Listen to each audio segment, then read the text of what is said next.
আচ্ছা, একটা কথা বলতে পারবে, মুখস্থ করা কঠিন নাকি ভোলা কঠিন? কিছু সময়ের জন্য হলেও আমাদের মনে হতে পারে মুখস্থ করা কঠিন। আসলে বাস্তবতা ঠিক তার বিপরীত। একটা সত্যি কথা কি জানো, আমি অনেকবার চেষ্টা করেছি জীবনের কিছু মুহূর্ত ভুলে যেতে, কিন্তু পারিনি।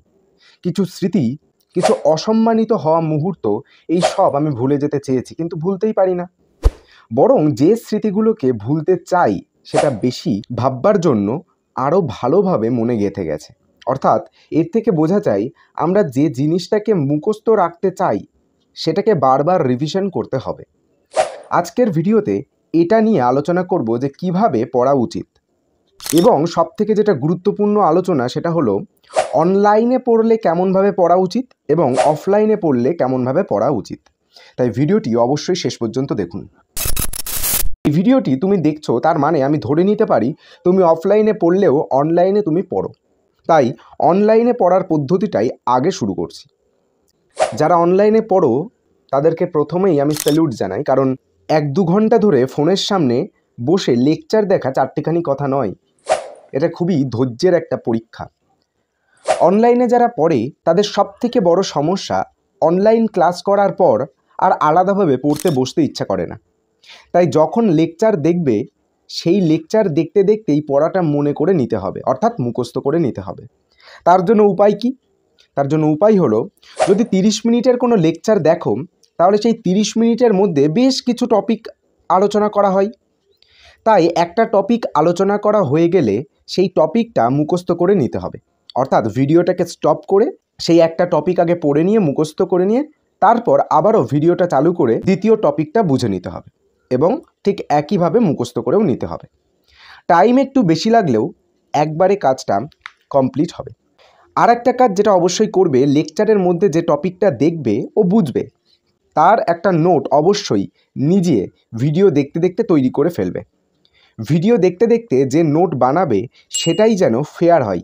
রাফ নোট তৈরি করার দরকার নেই, কারণ আমাদের হাতে সময় কম। যে নোট তৈরি করলে সেটা প্রতিদিন বা 2 দিন অন্তর অন্তর 1 মাস রিভিশন করবে।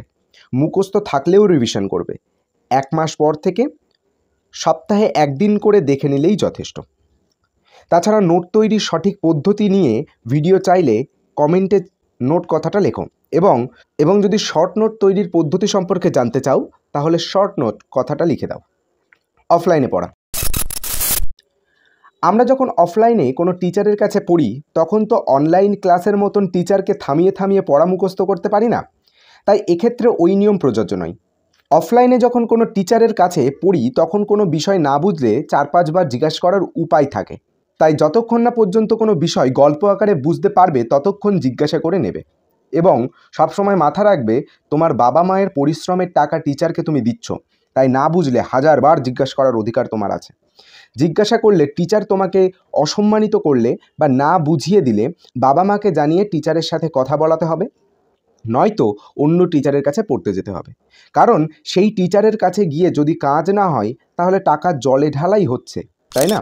কেমন টিচারের কাছে পড়া উচিত বা টিচার কেমন হওয়া উচিত, আমি একজন স্টুডেন্ট হিসেবে যেটা বুঝতাম বা বুঝি তা জানাবো পরবর্তী কোনো ভিডিওতে। আমি ধরে নিলাম স্যারের পড়ানো তুমি বুঝছো এবং স্যার তোমাকে নোটও লেখাচ্ছেন বা তুমি নিজে নোট তৈরি করছো। এখন যেটা তোমার করা উচিত তা হলো, যে পড়াটা তুমি পড়ে এলে সেটাকে 12 থেকে 15 ঘন্টার মধ্যে মুখস্থ করে ফেলতেই হবে, না হলে হবে না। যদি ভাবো নেক্সট যেদিন পড়া আছে তার আগের দিন গিয়ে মুখস্থ করে নেব, তাহলে ভুল ভাবছো। এটা করা যাবে না। পড়া মুখস্থ হয়ে গেলে একইভাবেই 1 দিন বা 2 দিন অন্তর অন্তর পড়াটাকে রিভিশন করতে হবে, এবং 1 মাস পর থেকে সপ্তাহে 1 দিন করে পড়ে নিলেই যথেষ্ট। পড়া ভুলে যাওয়া নিয়ে যদি তোমার কোনো সমস্যা থাকে তাহলে এই বিষয়ের উপর একটা ভিডিও দেওয়া আছে, স্ক্রিনের উপর চেপে বা ডেসক্রিপশন বক্সের লিঙ্ক আছে, সেখান থেকে দেখে নিতে পারো। আজকের মতন ভিডিও এই পর্যন্ত। যদি ভিডিওটা ভালো লাগে তাহলে অবশ্যই কমেন্টে জানিও।